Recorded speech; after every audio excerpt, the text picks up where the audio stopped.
ನಮಗೆಲ್ಲ ಗೊತ್ತಿರೋ ಹಾಗೆ ಅದೆಷ್ಟೋ ವಿದೇಶಿಯರು ಭಾರತದ ಮೇಲೆ ಆಕ್ರಮಣ ಮಾಡಿದ್ದಾರೆ. ನಮ್ಮ ಪವಿತ್ರ ಸ್ಥಳಗಳನ್ನ ನಾಶ ಮಾಡಿದ್ದಾರೆ. ನಮ್ಮ ದೇಶದ ಸಂಪತ್ತನ್ನು, ನಮ್ಮ ಹಿಂದೂ ಸನಾತನ ಧರ್ಮವನ್ನ ಲೂಟಿ ಮಾಡಿದ್ದಾರೆ. ಸುಮಾರು 1200 ವರ್ಷಗಳ ಹಿಂದೆ ಆದಿಶಂಕರಾಚಾರ್ಯರು ಭಾರತವನ್ನು ಸುತ್ತಿ ಬರ್ತಾರೆ. ಅವಾಗ ಅವ್ರಿಗೆ ಅನ್ಸುತ್ತೆ ನಮ್ಮ ಹಿಂದೂಗಳಲ್ಲಿ ಒಗ್ಗಟ್ಟು ಕಡಿಮೆಯಾಗಿದೆ, ನಮ್ಮ ಹಿಂದೂ ಸನಾತನ ಧರ್ಮ ಕ್ಷೀಣಿಸ್ತಾ ಬರ್ತಾ ಇದೆ ಅಂತ. ಅವರು ಎಲ್ಲ ಹಿಂದೂಗಳನ್ನ ಒಟ್ಟಾಗಿ ತರಲು, ನಮ್ಮ ಹಿಂದೂ ಸನಾತನ ಧರ್ಮವನ್ನ ಉಳಿಸಲು ಮಠಗಳನ್ನ ಮತ್ತು ಅಖಾಡಗಳನ್ನ ನಿರ್ಮಾಣ ಮಾಡ್ತಾರೆ.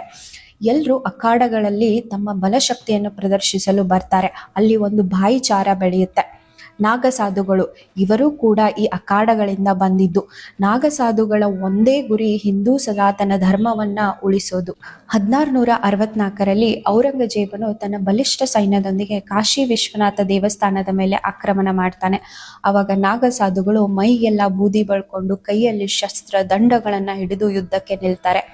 ಹಾಗೆ 1757ರಲ್ಲಿ ಅಹಮದ್ ಶಾ ಅಬ್ದಾಲಿ ಇವನು ಗೋಕುಲದ ದೇವಸ್ಥಾನದ ಮೇಲೆ ಆಕ್ರಮಣ ಮಾಡ್ತಾನೆ. ಅವಾಗ ಇದೇ ನಾಗಸಾಧುಗಳು ಯುದ್ಧ ಮಾಡಿ ದೇವಸ್ಥಾನವನ್ನ ರಕ್ಷಿಸ್ತಾರೆ. ನಾಗಸಾಧುಗಳು ತುಂಬಾ ಬಲಶಾಲಿಗಳು, ವೈರಾಗ್ಯದಿಂದ ತಮ್ಮ ಜೀವನವನ್ನ ನಡೆಸೋರು. ಇವರು ಶಿವನ ಮಹಾಭಕ್ತರು. ಇವಾಗ ಮಹಾಕುಂಭಮೇಳದಲ್ಲಿ ನಾವು ಅದೆಷ್ಟೋ ನಾಗಸಾಧುಗಳನ್ನ ನೋಡ್ತಾ ಇದ್ದೀವಿ. ಒಬ್ಬ ನಾಗಸಾಧು 10 ವರ್ಷಗಳಿಂದ ತಮ್ಮ ಕೈಯನ್ನು ಮೇಲೆ ಹಿಡಿದು ಅಗಾಧ ತಪಸ್ಸನ್ನ ಮಾಡ್ತಾ ಇದ್ದಾರೆ. ಇನ್ನೊಬ್ಬ ನಾಗಸಾಧು ಹಲವಾರು ವರ್ಷಗಳಿಂದ ಒಂದೇ ಕಾಲಲ್ಲಿ ನಿಂತು ತಪಸ್ಸನ್ನ ಮಾಡ್ತಾ ಇದ್ದಾರೆ. ಹೀಗೆ ಹಲವಾರು ಸಾವಿರಾರು ನಾಗಸಾಧುಗಳು ವಿಧ ವಿಧವಾಗಿ ತಪಸ್ಸನ್ನ ಮಾಡಿ ಭಗವಂತನಿಗೆ ತಮ್ಮ ಭಕ್ತಿಯನ್ನ ಅರ್ಪಣೆ ಮಾಡ್ತಾ ಇದ್ದಾರೆ. ನಮಗೆಲ್ಲ ಮಹಾಕುಂಭಮೇಳದ ಡೇಟ್ಸು ಸೋಷಿಯಲ್ ಮೀಡಿಯಾ ಅಥವಾ ನ್ಯೂಸಿಂದ ಗೊತ್ತಾಯಿತು. ಆದರೆ ಇವರು ಅತಿ ದಿವ್ಯ ದೃಷ್ಟಿಯನ್ನು ಹೊಂದಿದವರು.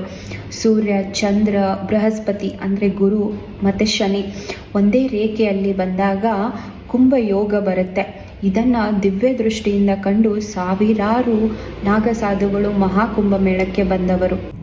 ನಾನು ಮೊದಲೇ ಹೇಳಿದ ಹಾಗೆ ನಾಗಸಾಧುಗಳ ಪರಮ ಗುರಿ ನಮ್ಮ ಹಿಂದೂ ಸನಾತನ ಧರ್ಮವನ್ನು ಕಾಪಾಡೋದು.